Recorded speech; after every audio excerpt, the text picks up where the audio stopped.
शक्तिवान लगल लक्ष्मण के अंगों में रघुराई। शक्तिवान लगल लक्ष्मण के हीरो में रघुराई। अखिया खोला बबुआ, एक जोरदार ताली बजा दीजिए मुकेश भाई के लिए। अखिया खोला बबुआ,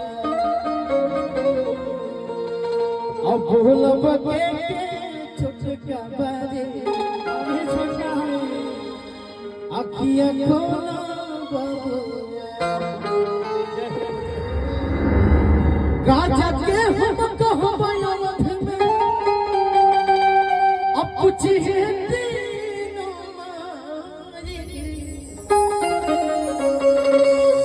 राजा के हम कहब अवध में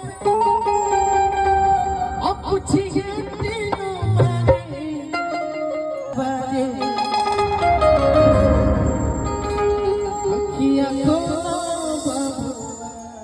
एक बार आशीर्वाद स्वरूप हमारे मुकेश भाई जी को, जो खड़े नौजवान साथी वो भी ताली बजाकर आशीर्वाद दे दे।